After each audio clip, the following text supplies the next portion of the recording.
Alors aujourd'hui, on va apprendre à écrire son prénom en attaché. Pour ça, il me faut d'abord des feuilles de bouillon, des feutres.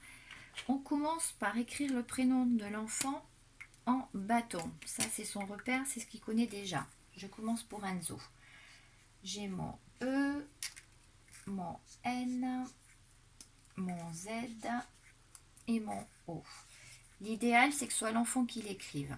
Pourquoi j'ai changé de couleur? Parce qu'on va faire les modèles en attaché dessous, mais séparés pour que justement on comprenne où commence la lettre et où elle s'arrête. Le E, je garde en bâton, puisque c'est ma majuscule. Le N, un pont. Je remonte le même chemin, un deuxième et je me pose. Attention Enzo, ton Z est compliqué. Monte, tourne, penché, patapouf. Et le haut, je commence en haut, je tourne vers la gauche, je reviens dans mon rond, casquette. L'objectif, c'est que l'enfant fasse une feuille d'entraînement, une feuille de brouillon. Donc on peut le faire plus gros, plus petit, ça c'est pas très grave. Je refais pour les gestes. E que je garde en bâton, quoi qu'il arrive, c'est ma majuscule. N, un pont, je remonte par le même chemin, je descends, je me pose. Z, monte, tourne, penché, patapouf parce que c'est une grosse boucle qui part sur le côté. O, petit rond qui descend vers la gauche, à qui je fais la casquette. Une fois que l'enfant maîtrise les lettres séparément, on va essayer de lui faire accrocher. E, puisque c'est l'écriture en attaché. N, attention, pour accrocher mon N à la majuscule, il faut qu'il démarre d'en bas. N. Et là, attention, mon Z, je ne lève pas mon crayon. J'enchaîne sur mon Z. Là, je peux lever. Et je colle mon O.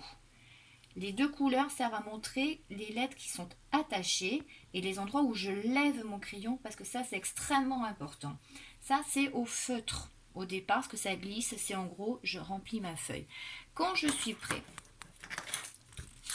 papa et maman m'ont préparé un lignage. Alors là, attention, parce qu'apparemment, c'est compliqué. Le mien est très moche parce que mon stylo a bavé. Donc attention aux outils que vous utilisez. L'objectif, première ligne bleue, ça sera pour le titre. Une grande ligne rouge, ça sera pour marquer la date. Ensuite, ce sont des rails.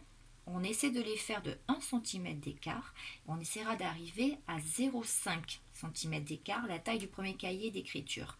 Pourquoi? Puisque en haut, on va écrire le modèle du prénom. Donc, Enzo, E, N, Z. J'utilise toujours mes deux couleurs pour savoir quand est-ce que je lève mon crayon. Sur ma ligne rouge, on va écrire la date. C'est l'enfant qui va écrire. On peut lui mettre le modèle en attaché. Lui va l'écrire à côté en bâton. Donc ça sera pour le lundi 30 mars. L'objectif, c'est de lui faire comprendre où il doit écrire dans le rail. Un rail, c'est ça. Un rail, c'est ça. Ça, c'est mon boulot de lundi. Nouvelle ligne rouge, nouveau jour. Ça sera l'entraînement de mardi, de jeudi, de vendredi. La feuille sera conservée et à me rendre.